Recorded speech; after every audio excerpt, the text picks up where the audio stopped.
ब्राह्मणों के कुछ लोग आकर के अज्ञात, लगभग जानकारी में 15 से 20 लोग थे और बाकी अज्ञात लोगों ने आकर यहाँ हमला कर दिया।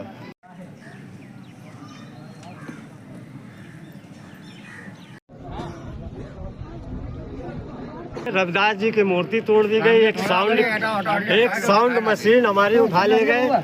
नफरत होती है।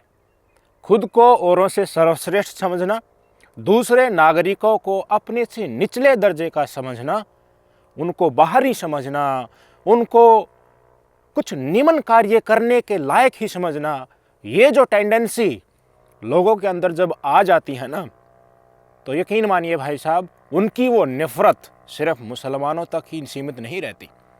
उनकी वो नफरत पूरे अल्पसंख्यकों को भी ढूंढने लग जाती है, वो सिखों को भी ढूंढने लग जाती है, वो बौद्धों को भी ढूंढने लग जाती है। और जब कोई दलित समुदाय का व्यक्ति आता है, उसको देखकर भी वो नफरत अपने असल रूप में आने से तनिक भी नहीं हिचकिचाती है। घटना कहाँ की है? राम राज्य की। राम राज्य आ गया है ना, योगी जी के मुख्यमंत्री बनते ही वहाँ पर भारतीय जनता पार्टी सरकार आते ही, तो वहाँ से आ रहा है कानपुर, बड़ी फेमस जगह, आप सब जानते होंगे। बौद्ध कथा करा रहे थे दलित समुदाय के लोग। वहाँ पहुँच गए कौन? तथाकथित सवर्ण जाति का अहंकार लिए हुए सवर्ण जाति के लोग ही कुछ।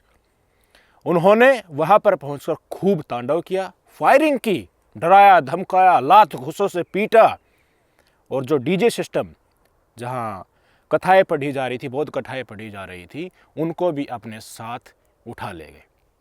मैं चाहता हूं कि आप घटनाक्रम की वीडियो देखिए। रविदास जी की मूर्ति को भी फोड़ दिया है, वो भी आप देखिए। नफरत दलित समुदाय के प्रति भी इनकी कितनी है और क्रूरता कितनी है, और मन में आज भी इतनी घमंडता के साथ इनका ब्राह्मणवाद पल रहा है, देख लीजिए।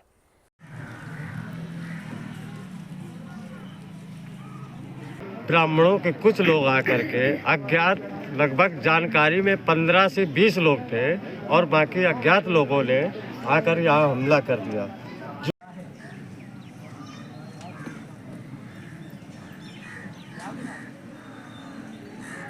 तो इन्होंने फायरिंग किया और फायरिंग करने के बाद में यहाँ पे गोली चलाई, कम से कम 4 राउंड।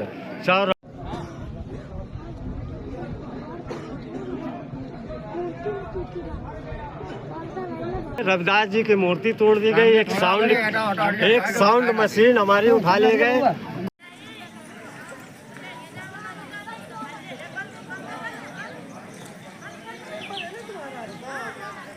कुछ हम लोग कैश रखते हैं नगद, और एक संविधान की किताब थी लगभग 3000 की, वो किताब उठा कर ले गए। और ये खबर आपको किसी भी नेशनल मीडिया पर नहीं मिलेगी, किसी भी डिबेट और टीवी चैनल पर नहीं मिलेगी। क्यों?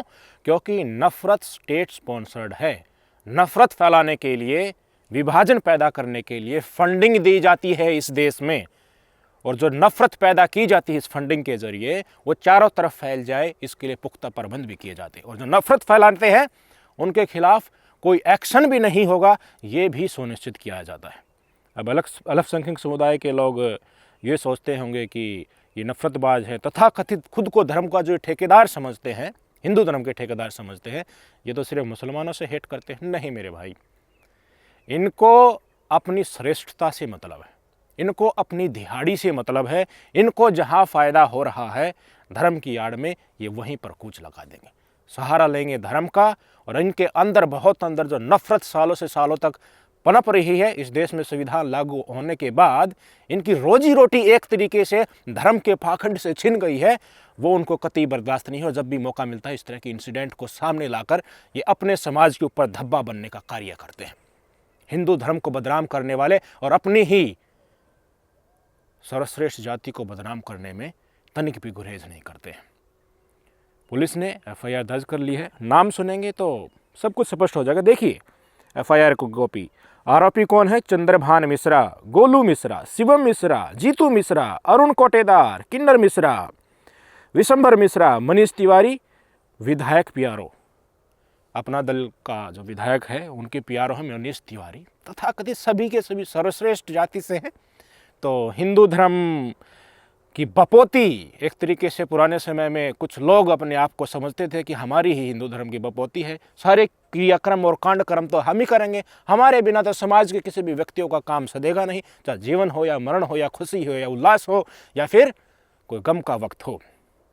अब जब संविधान लागू हो गया है, डॉक्टर भीमराव अम्बेडकर साहब ने महिलाओं को और दबे कुचलों को संवैधानिक रूप से, कानूनी रूप से हक दिला दिया है, तो ये चीज़ आज भी संकीर्ण सोच रखने वाले लोगों को हजम नहीं हो रही है। और बौद्ध कथा करा रहे, बताइए दलित समुदाय के लोग बौद्ध की कथा क्यों करा रहे हैं भाई साहब? ये तथाकथित लोग ठेकेदार है ना धर्म के, ये बताएंगे कि इनकी कथा करानी है, इनके अनुसार चलना होगा। किस लिए आप बौद्ध के धर्म के लेकर जो ग्रंथ हैं उनका वहाँ पर डीजे लगाकर, लाउड स्पीकर लगाकर उनका उच्चारण कर रहे थे? देख लिया ना गोलियों की ठनक ठनक, ढाएं ढाएं, तोड़वा ली ना कुर्सी, वहाँ पर मारपीट करवा ली ना, गाली गलौज सुन लिया ना। और रविदास जी की मूर्ति को भी इन्होंने नहीं छोड़ा भाई साहब। FIR हमने दर्ज किया है और जिस प्रकार का अभियोग, जिस प्रकार का आरोप और जिस प्रकार का कृत्य है उसी के अनुरूप FIR की धाराएं भी रखी गई हैं। अब तक 5 लोगों की गिरफ्तारी हो गई है। यहाँ पर सुरक्षा के सारे इंतजाम किए गए हैं। राउंड द क्लॉक यहाँ पे सिक्योरिटी रखी जाएगी और ये इंश्योर किया जाएगा कि कोई फर्दर रिकरेंस यहाँ पे न हो रहा। ये दिखाता है कि नफरत की कोई सीमा नहीं होती और इन नफरतबाजों का अपनी तरफ से कोई एजेंडा नहीं होता। इनके दिमाग में जो चीज़ फीड कर दी गई है ना, इसी परिधि के अनुसार तुम्हें चलना है, इससे बाहर नहीं चलना है।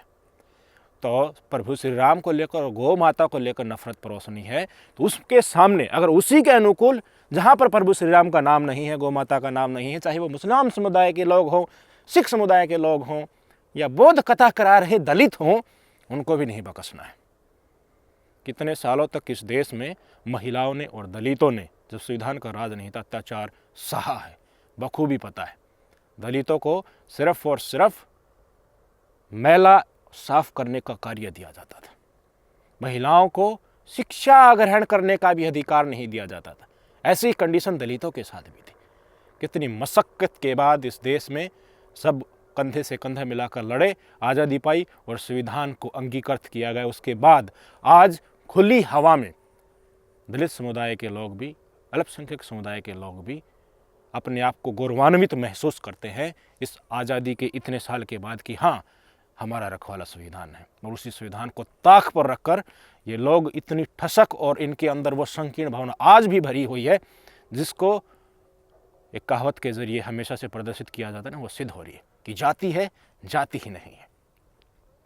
हम हमेशा दबे कुचलों की बात करते हैं तो इसी तरह की इंसिडेंट आती है तो हम तनिक भी गुरेज नहीं करते हैं।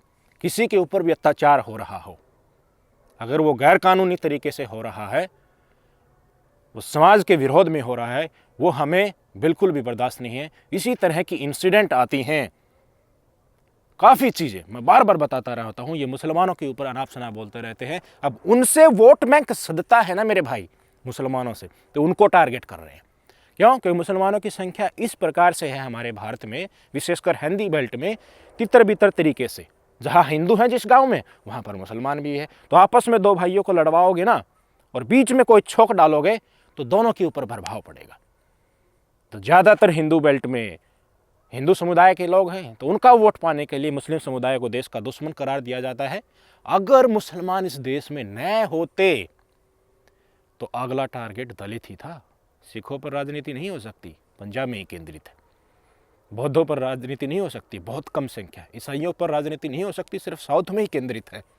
किस पर होती? दलितों पर होती। और वो हसर होता दलितों का, उनके ऊपर इतनी नफरत और वो इल्ज़ाम लगाए जाते जो आज मुसलमानों पर लगाए जाते हैं ना, ये तो इनका देश है ही नहीं, ये तो देश विरोधी है, ये तो मानवता के दुश्मन है। इनको तो शिक्षा लेने का अधिकार ही नहीं है, इनको मंदिर में घुसने का अधिकार ही नहीं है। ये चलन, ये नफरतबाज फिर से शुरू कर देते अगर कुर्सी का रास्ता यहाँ से निकलता तो। ठसक देखिए, आज राम राज्य में इंसिडेंट हो रही है और योगी आदित्यनाथ भगवा पहनकर पता नहीं क्या क्या बड़ी बड़ी बातें फेंकते रहते हैं। शर्म आनी चाहिए ऐसे राजनेताओं को। कड़ी से कड़ी कार्रवाई इन लोगों के ऊपर करनी चाहिए और एक मुहिम बनकर दिखानी चाहिए कि जो भी अत्याचार करेगा उसके खिलाफ सख्त से सख्त कदम उठाया जाएगा। पर नहीं, आपको पता ही क्या होगा। मुसलमानों के ऊपर, दलितों के ऊपर अत्याचार होता है, महिलाओं के ऊपर अत्याचार होता है। अगर सरकार इनकी है और इनसे संबंधित व्यक्ति अत्याचार करने वाला बाल भी बाका क्या हो जाए मेरे भाई साहब, बाल भी बाका देख चुके हैं हम। आपका वैल्यूएबल कमेंट की प्रतीक्षा रहेगी, कमेंट करके अपना विचार जरूर रखें। नमस्कार।